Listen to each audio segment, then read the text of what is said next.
Hello and welcome to Gap Stories. We focus on hidden and lost stories and try to fill in the gaps. Although these stories can't be considered accurate history, they are geared towards being as accurate to history as possible. Our goal isn't to rewrite history, but to portray history in a realistic way. Even documentaries have to embellish in order to push the story along.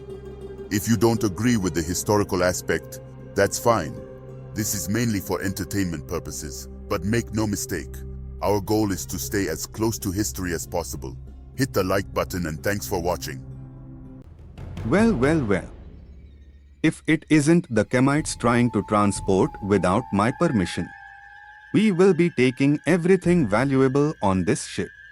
Surrender your goods. Now.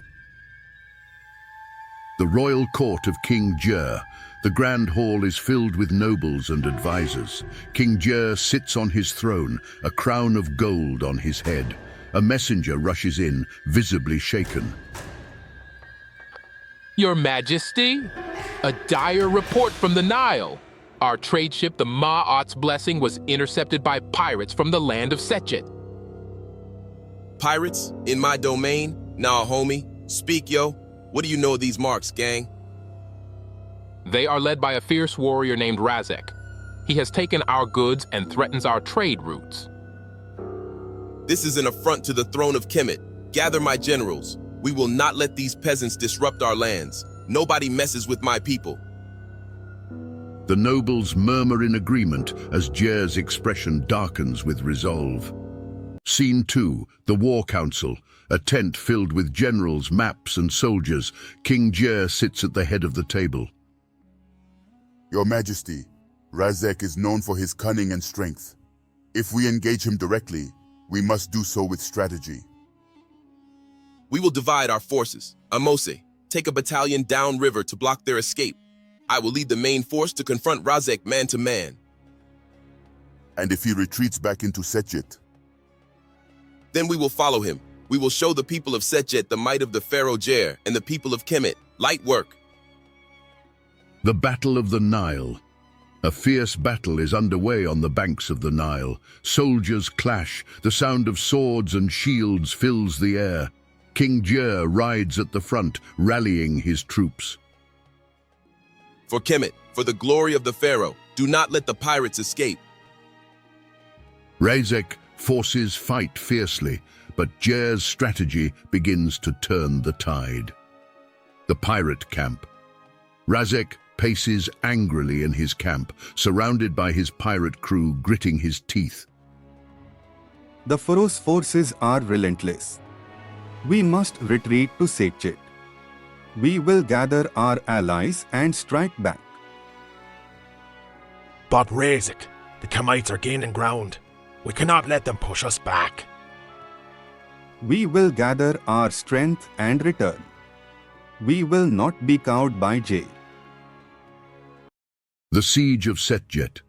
Months later, King Djer stands with his generals outside the walled city of Setjet. We have laid siege for weeks, but the walls are strong, and Razek is cunning. We will not relent. Prepare the siege towers. We will show them the strength of the Kemet army. The final confrontation. The walls of Setjet crumble under the weight of the siege. Djer and Razek face off on the battlefield. You think you can break me, Djer? The spirit of the pirates will never be subdued. It is not just your spirit I seek to crush, but the threat you pose to my people. Prepare yourself. They engage in a fierce duel, swords clashing as soldiers battle around them. Djer's skill shines through as he gains the upper hand. Victory and resolution. Razek lies defeated on the ground, Djer standing over him. Give it up, Razek. It's over, brah. Your people deserve better than a life of piracy. Join me in Kemet, and I will spare your life. You have bested me, Djer. I will yield, but know this, the spirit of the sea will always rise against you. Then let it rise, bro. I will meet it with the strength of Kemet. He offers his hand to Razek, who reluctantly accepts. The aftermath of battle. The battlefield is strewn with the remnants of conflict.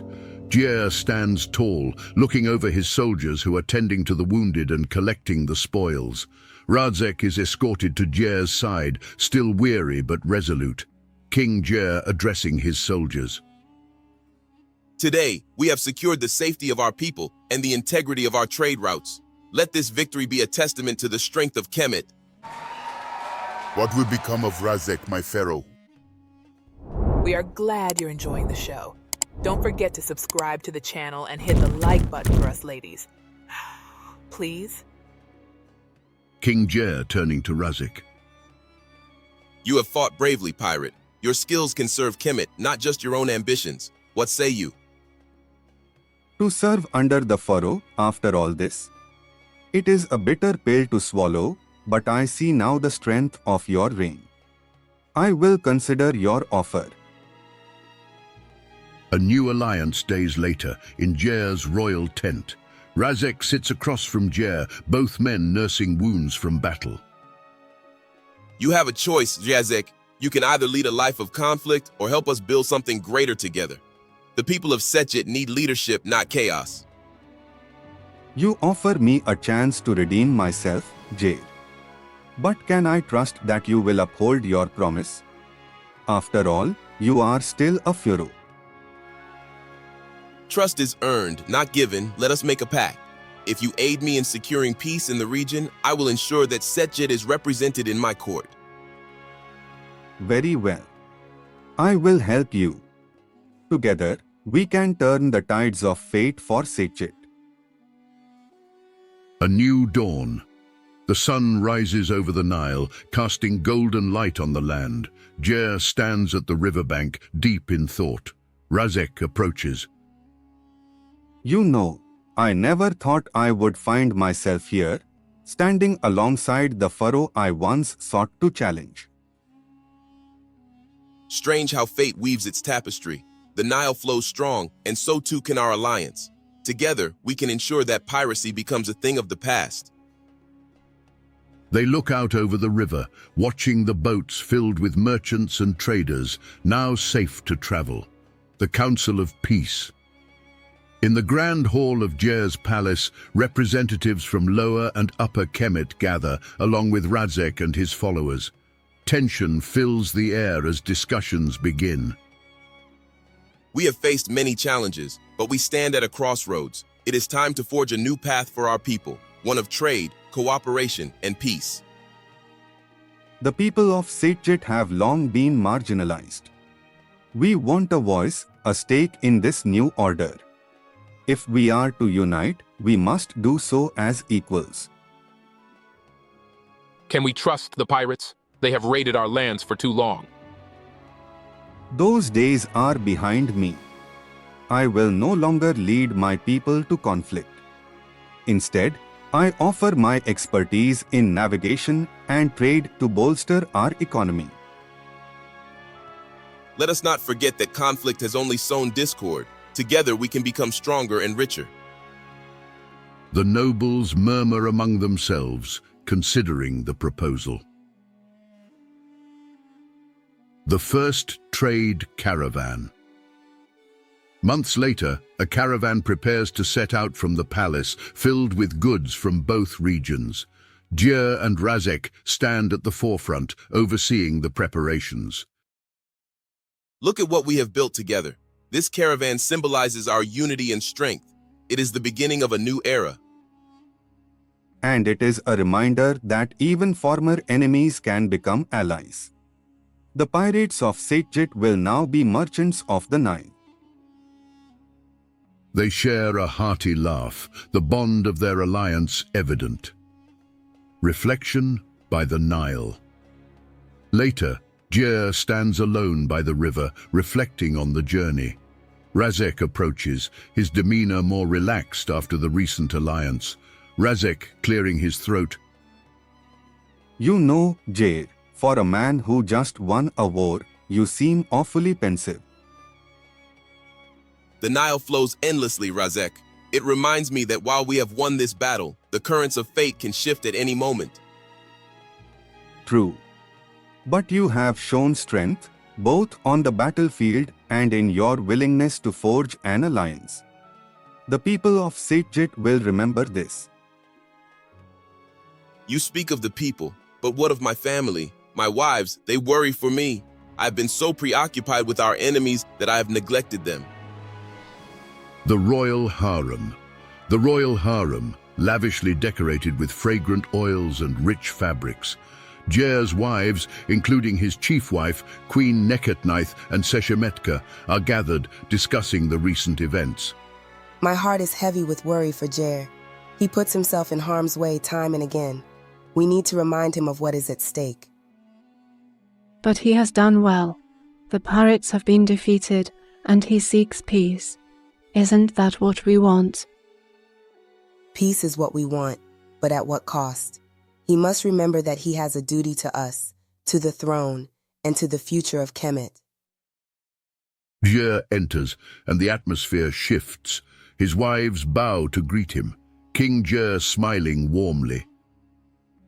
My beloveds, I come not just as your pharaoh, but as your husband. I have missed you. Your Highness, you cannot simply march into war and expect us to remain calm. We need your presence, your guidance. I know, Neketnaith. The weight of the throne is heavy, and I believed I was protecting you all by securing our borders. But I see now that I must also nurture the bonds of my family. A family council. Djer gathers his wives in a private chamber, the atmosphere more intimate. The sunlight filters through the curtains, creating a warm glow. King Djer addressing his wives. I want to hear your thoughts. How can I better serve you in our kingdom? Perhaps we can involve ourselves more in the affairs of the state. The people need to see that the royal family stands united. Yes, we can host gatherings, invite the people, and show them that we are here to listen. It will strengthen their loyalty. That's wise. A united front will reassure them. What of our children? They are the future of Egypt. They must understand the responsibilities that come with being part of the royal family. This story is to be continued. If you like what you see, please hit the like button and subscribe to the channel. Also hit the notification button to be notified when the next episode is dropped. Also share this video with your friends. Why? Because this ish is dope. Tune in for the next episode of Gap Stories.